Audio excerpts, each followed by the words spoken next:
nagaa keessanii akkamii naaf jirtu na yala baddanii jirtu warri duratti baay'ee wal jajjabeessuus baay'ee baddanii jirtu akkamii fayyaa keessanii sinan nagaa kooti har'ammoo mana qabadhe isin ifeesitti fakkaate baay'ee keenya biyya namaa biyya guddattee biyya of keessa jirra ofiin jenna namoonni isaa akkasitti nu yaadu jechuudha akka waan sirriitti uffannee wanti hundumtuu nu guutee jiraannu wayii fakkaanna yeroo onlaayinii kana irratti nusi waan baay'ee jira jechuudha kanaafiyyuu har'a maasleen jechuun dhufee maal qabadheefee yoo jettanii ani gara ofii kiyyaaf kunuunsitti deebi'ee jira jechuudha faamilii friendii boyfriendii mali bodyguard isa jira jechuudha gara yaada of kunuunsitti deebi'ee jira jechuudha innis nyaata addaa nyaata otoo taane nyaata nyaata maybe miidhagina qaamaa fi sheepii garaagaraa diizaayinoota uffatoota moodela ta'an qacci gochuudha kan eegalee jira jechuudha maaliifi baay'ee keenya of dagannee nama sooraa jirra jechuudha ofii keenya of kunuunsuu ofii keenya uffachuu baay'ee keenya of dagannee jirra jechuudha kaan hollaadha kaan maatiidha kaan hiriyaadha waan akkasitti dhiphata jechuudha baay'ee keenya yoo ilaalle waan hunda guuttannee jiraachaa jirra waan hunda qabnaa yoo jenne mee of ilaalaa of keessa tokko keenya akka mana keessa jiru yoo laattanii qabeenya mi'a mana isaanii keessa jirurra uffanni isaan qaban adda jechuudha uffata akkasii bitadha uffadha waan akkasii isin jedhatu hin taane sinumaaf iyyuu jireenya keessaniif iyyuu wanta amiroo keessan bashannansiisu wanta ofitti amanamummaa isinii kennu yeroo baay'ee shamarran keenya dhugaa kan biyya arabaa keessa jiru siliipparii tokkoon waggaa meeqa akka hojjetu hin beekna jechuudha maatiin keenya garuu akka waan uffata addaa ta'e uffannee caammaa adda ta'e wayii keewwannee hojjennutti fakkaatan biyya arabaa jirra ani waggaa 4 ji'a siliipparii tokkoon hojjedhe siliipparii bira 5 beerut keessatti jechuudha waggaa 4 ji'a jechuudha biyya Dubaay kana cufee waggaa 2 siliipparii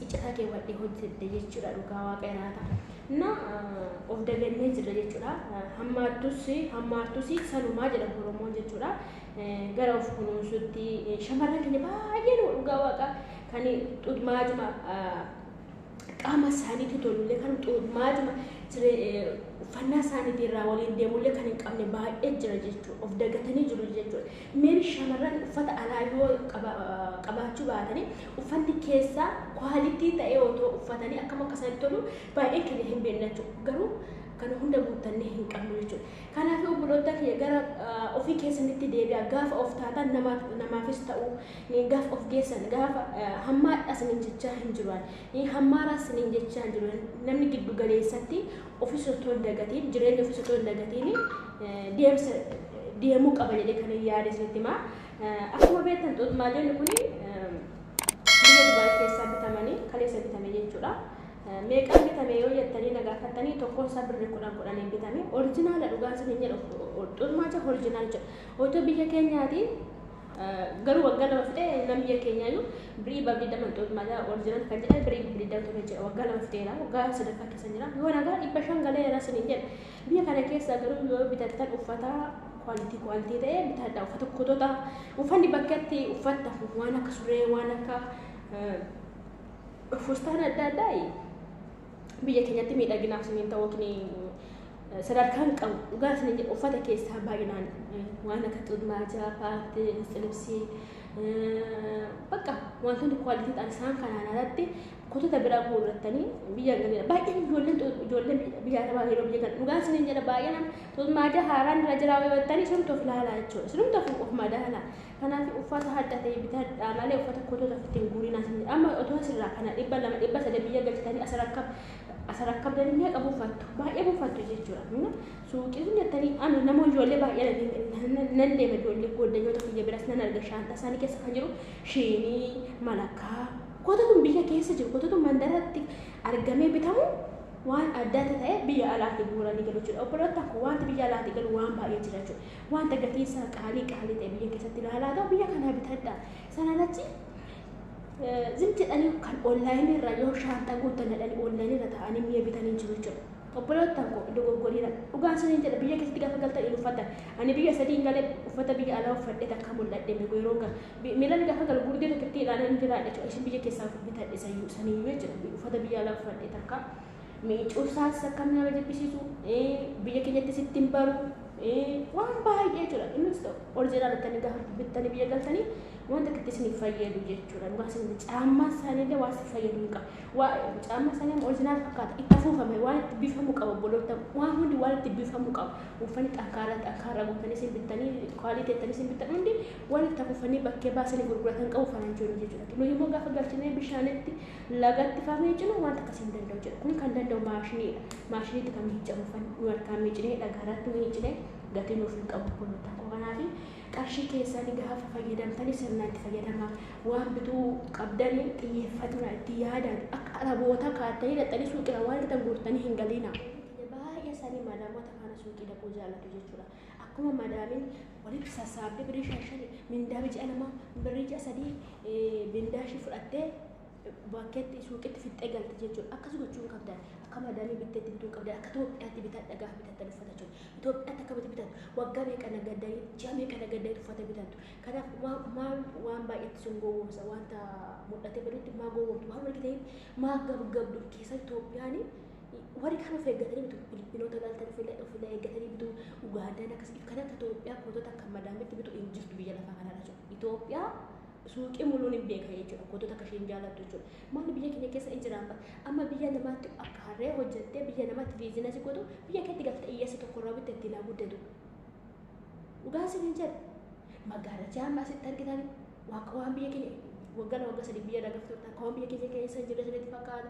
Wanti baay'ee obboloota koo sa'aatii kana tashaashaalee jira. Kun torbaanni karaa adda addaa gala sababa jechuudha.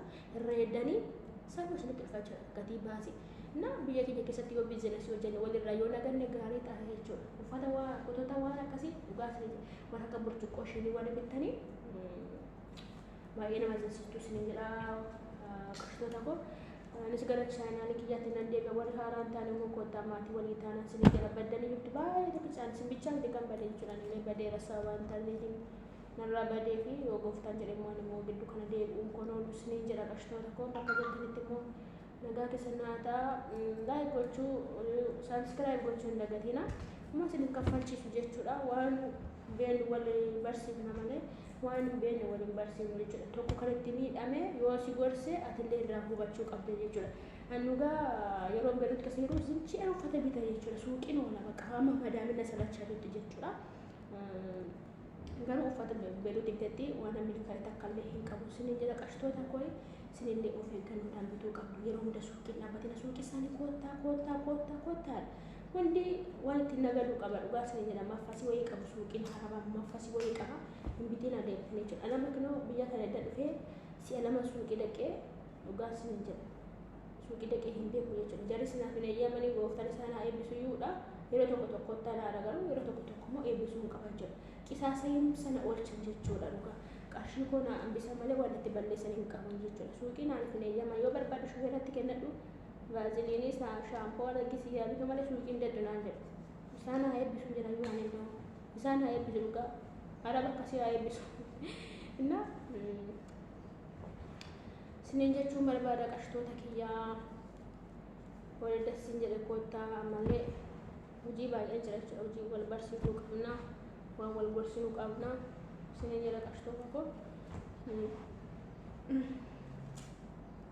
kinooti kana qofan bitadhe jechuudha. Suuqii yoo dhaqe kana qofa maal dhadhaqa kateen biyya jira surreen biyya jira gurdiin biyya jira kunis biyya hin jira garuu kan akkana oriijinaal yookiin raqa sana agartu biyya keessatti widdiidha jechuudha. Asitti xiqqoo ishee akkasas jedhamu sanadha qarshitoota koo isiniin jedha.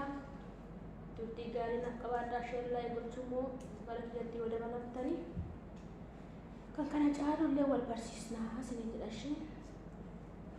Baay'ee isin jaaladha. Baay'ee isin kabaja. Kunis barumsa jettanii yoo dhuftani kan dogoggoree suuqii ol ijoollee baay'ee jira kan gorsan arganne jechuudha. Tarii akka carraatanii viidiyoo kana laalanii itti of yaadachuu danda'u eessan jira of jechuu danda'u jechuudha. Amma kana taa'anii guuraan biritti irra kaawwatanii daanqota lama ta'u biyyatti bitatanii re'ee tokko ta'u biyyatti bitatanii qixxee kennatanii fi faayidaa obboloottan kun birriin ji'aan dhufu guyyaadhaan baduu jechuun guyyaa 30 hojjettee dhuftee halkan tokkotti suuqii deemtee balleessita yoo ta'e faayidaa hin qabu jechuudha. Miidhaa malee faayidaa hin qabu jijjiirama sin agarsiisu umurii kee fixaa. Innaa waan baay'ee qusachuu qabna obboloottan kun barri si fiigaa bara nu kennametti immoo dhimma baay'ee darbuuni dirqama keenya nama komaanu jechuudha. Bara nu kennametti obboloottan kun dammaqinsa yoo hojjanne malee qisaasa'insa yoo hojjanne borutti gaabinaa beektu kan isinirraa kan dhufu jiraachuu danda'a ilmoon dhalachuu danda'a waan si keessanii darbe seenaa si keessanii darbitanii fayyadama malee mucaan keessanii odoonni fiduu hin jiru jechuudha. Yoo isin ka'umsa hin kennineef yoo isin waa ol hin keenyeef dhalli isinirraa dhufu waan fayyadamuu dhiisuu danda'a jechuudha. Kanaaf waa dhalootaaf salbaajii hin bitinaa mucaa keetti hin darbu salbaajii bishaanitti dhuma malee jechuudha. Yoo hoolaa bittee yoo re'ee bittee yoo lafa bitatte garuu boruuf waasii ta'a jechuudha. Amma tokko kana fuudhee gara Itoophiyaatti kana qaba maaloo mana kamiin deema yoo jedhe namni miilaan dhol dhiitee bira darbu malee namni isheen eegee tokko naan qeessu kana waastinnaadhaan jiru jechuudha. Kanaaf kana guurtanii hin galiinaanii ergaa kooti turtii gaarii naaf qabaadha.